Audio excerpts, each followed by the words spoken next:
All right, now I'm going to show you how to install the SWAT. It's a Specialized SWAT EMT top cap chain breaker.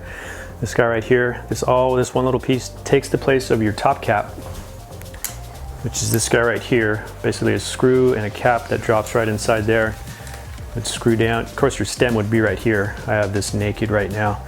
So this whole system comes out, which means your star nut is sitting right about there. It's about my tip of my finger's hitting right there, so it's about that deep. So that has to be pushed down even further to allow the rest of this whole tool to fit inside there. So idea behind this is we're taking all the tools off your body. Some guys don't like a saddle bag. It's too big, it's bulky, doesn't look cool. So you want to have all the tools ready to go in case needed, especially if you're swapping bikes. You got 2 or 3 different bikes you move from, so it's always nice to have the tools on the bike ready to go at any time so you don't forget something. It's like, oh, I got everything, but I forgot my CO2 cartridge. Oh, I brought my multi-tool, I never break my chain, but I broke my chain this time. So now you got a chain brake that's always sitting on your bike. This one was on sale for about 15 bucks at one of the local bike shops, so not too bad, and it allows you to carry a quick link right inside here. So get the appropriate size quick link, and then you're going to fit it right inside there, and then all goes in as one unit. So they actually give you a little tool, it's a spacer, to help with the installation, because you do have to push your existing star nut down just a little further. Then we can go ahead and reinstall our top cap, and it works the same way as a normal top cap would. You tighten down the top nut, it's going to take the play out of the system, and then you're good to go. Shutterstock Music. So we're going to go ahead and open this guy up, have it installed. It's got a little black zip tie. Set these guys free. So this is the unit right here. Here's our top cap nut. Here's the actual top cap. Here's more of the top cap. And then here's a little lever right here. That's actually to grab.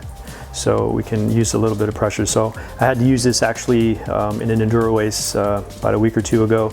Used it for the first time, and everything went well. You know, I can't say it's going to happen every single time with every single chain and situation, but I didn't have to use a whole bunch of pressure. It was very smooth, operated nicely. When I was done, I put it back on the bike, and all was well. It actually hides holds a quick link for you. So this raises up, and you can see it right underneath here.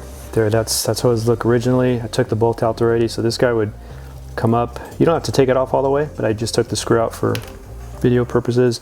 So right there, it's got the shape of 2 pins you can stick in there. So I'd get my appropriate size. If you got a 10-speed chain, using a 10-speed link or 11-speed, and so on. So that little rivet will fit right in there. This one fits right in there. Boom, so it's always holding that extra spare for you, and then just throw this guy back in there. Boom, you're good to go. Okay, I'm gonna show you how to install this Specialized SWAT chain tool right here. They give you this piece right here. It's a spacer, and this is the original depth. This works for pretty much every bike out there. The depth of the star nut is sitting down there, approximately 1/2 inch or so. But we needed to drive down further because now we have the length of this piece of chain tool right here, which is actually one of your chain pin drivers right there. Here's your little handle. Chain will sit right inside there. So to do this, we're going to screw this end in all the way to the base.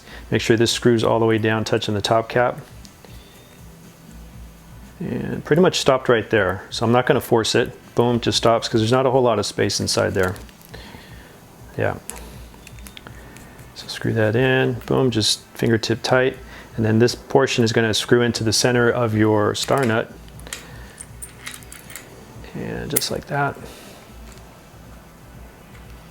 And again, just to the bottom nut with 2 fingertips, just like that. So now we're going to drive it from this depth. So from this right here where my fingernail is, this is the lip that's going to sit all the way down. Pretty much it's going to hit where your pretend this is your stem right here. So this is going to be touching your stem. In this case, we're going to go down flush to the top edge of the steer tube. So that means we got to drive this down all the way. I'm showing you this visual so you can see what's supposed to happen. But what you're really supposed to be doing is using the star nut driver. So we're taking this back out, and I'm going to show you. If you try and pound this whole system the way it is, you might possibly do some damage to the chain tool. So I don't recommend that. So we're going to exchange the chain tool for our star nut driver. And again, I'm using the old school style. It's a TNS-1, does an inch and an eighth. So this tip right here, these threads are going to screw into this spacer right there. And then this edge of our driver tool is going to hit the top edge of our steer tube. And it's going to stop perfectly, driving that star nut down far enough to the perfect depth. So, and grab a good hammer. Mallet tool might be a little too light, but I'm going to use something with some weight behind it. And then we're just going to gently tap, and as you just get this, make sure this is finger tight as well.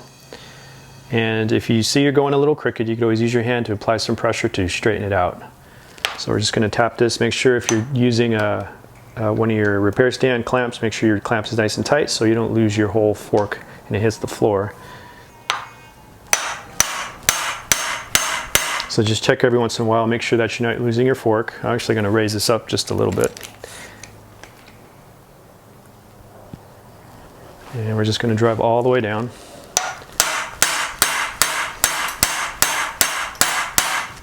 And I'm going a little crooked this way, so I'm going to apply some pressure going that way.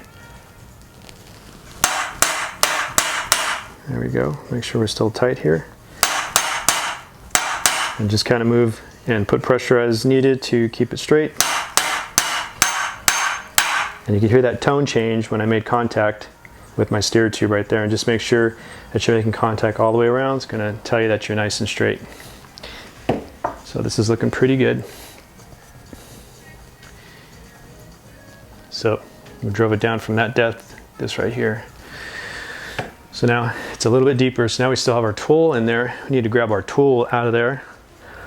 So this is why you just want to tighten that finger tight, so it's going to be easy to unloosen. I'm just using some needle nose pliers right here. I'm sure you could maybe get creative and find a better way to do this, but basically just how to get this guy out.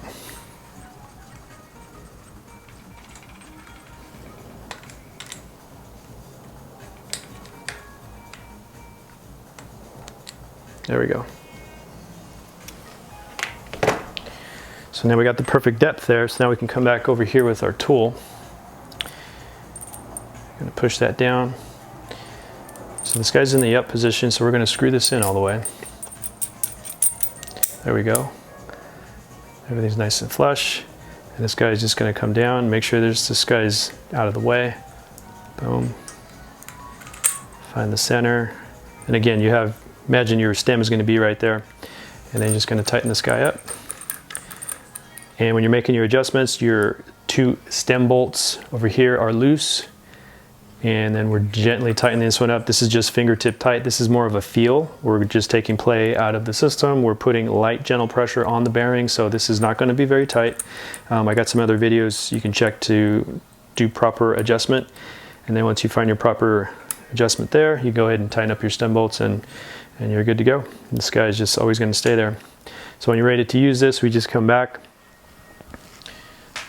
Just had your chain snap somewhere on the trail or on the road. Unscrew this guy. And then boom, you got your chain tool. And then basically so we got pretty much driving this all the way out. Here's your handle here. Driving this all the way out again. Very similar to a regular chain tool. So you're just backing that up, making a space right in here because your chain's going to sit right in there. Back this out all the way. And then we'll get a piece of chain. And then your chain. So you find that link or you find that pin that you need to push out, go ahead and stick that right in there. Push that down. As you're holding it down because it wants to come back up, you're going to go ahead and screw in this end. And boom, I just made contact. And always make sure that this driving pin is hitting the center of one of your rivets here, or one of your pins there. That way we're going to push the pin out, we're not going to miss it and hit the metal side plate and end up bending your chain some more or possibly damaging your tool. So, and then when you're ready to continue, we're going to hold with this little piece right here. So you're going to hold that, and then you're going to grab another tool, which is a 4mm. Go ahead and drive this pin through. In this case, I'll go ahead, I'll do this again. So you might have to get creative. So I'm actually using this little divot right here for my thumb, bracing this pin right here on my finger, and then just continue to drive. And you're gonna, whoop, there's a pop. This thing actually works really good, really good. If you're having issues and you don't make it through, it's because your driving pin is not hitting the center of one of your chain tool pins, or your chain pin, sorry. So you're gonna keep going so that piece falls out. There it goes. And then you're pretty much done. Voila. And then we're all through. We're gonna put this guy back. So basically gotta drive this guy back all the way in. And again, we got that silver, or actually it's a brass or copper color. I believe that's, I'm gonna take a guess, it's anti-seize. So this threads don't get jammed or rusted when this is sitting in your bike for 6 months or a year because you never had to use it. Push that down, this guy comes down, back in. Pretty much, you're golden. Voila.